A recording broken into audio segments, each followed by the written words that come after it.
This is not just another retro concept, and it's definitely not coincidence, because Honda doesn't revive legendary nameplates unless there's a much bigger plan behind it, and the 2026 CB500T might be one of the most calculated moves the company has made in years.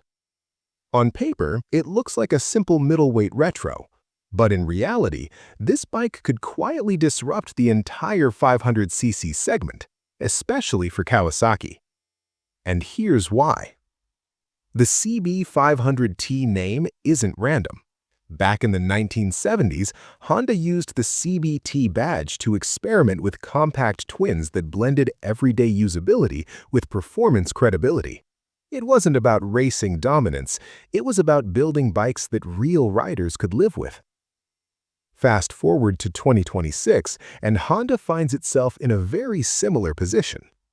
The middleweight retro market is exploding. Kawasaki's Z400RS concept direction, Yamaha's XSR series, and even European brands pushing classic-styled twins have proven one thing. Riders want motorcycles that feel emotional, mechanical, and timeless without giving up modern reliability.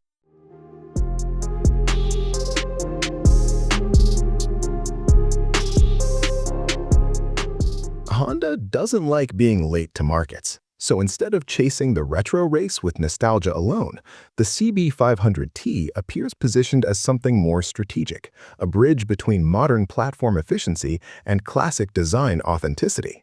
What makes this interesting is the engine choice.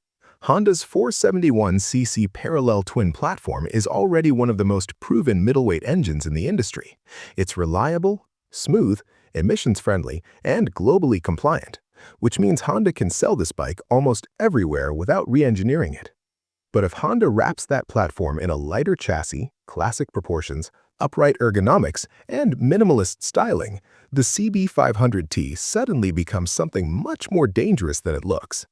Not a toy retro bike, not a styling exercise, but a real-world daily motorcycle that just happens to look like a legend. And that's exactly where Kawasaki could feel pressure. Because Kawasaki's retro success has leaned heavily into heritage aesthetics and emotional branding, but often at higher price points and heavier curb weights.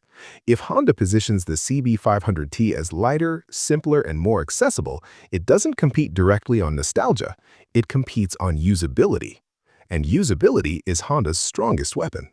But here's the part most people aren't talking about. The CB500T isn't just a standalone bike, it looks like a platform starter. Honda rarely launches a new nameplate unless it plans to expand it. A CB500T could logically lead to cafe variants, scrambler versions, touring trims, and even sport retro models, all sharing the same mechanical base. That's not just one motorcycle, that's a lineup strategy. And it's the same playbook Honda used with the CB650R, Rebel 500, and CB500X. Build one core platform, then dominate multiple subsegments with it. Which means this isn't about beating one Kawasaki model. It's about controlling the entire 500cc retro category.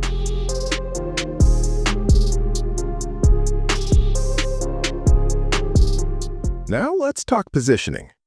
The CB500T seems engineered for riders who want something more emotional than a commuter bike, but more usable than a pure classic. Riders who want daily comfort, modern reliability, and long-term ownership peace of mind without giving up character. That's a dangerous combination, because those riders aren't just beginners. They're commuters upgrading. They're returning riders. They're experienced owners downsizing. And once Honda captures that group, it doesn't lose them easily.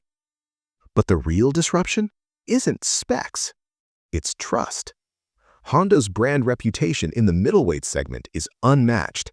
When Honda launches something, riders assume it will start every morning, last forever, and cost less to maintain than anything else in its class. And when you combine that reputation with a retro-styled machine that doesn't feel fragile, heavy, or overly nostalgic, you don't just attract retro fans, you convert practical riders into emotional buyers, which is something Kawasaki and most brands struggle to do consistently. Now here's where this gets even more interesting. Honda hasn't framed the CB500T as a throwback. It's being positioned as a modern classic, which signals something important. This bike isn't designed to chase the past. It's designed to normalize retro styling as the default look of future motorcycles. That means we're not looking at a trend.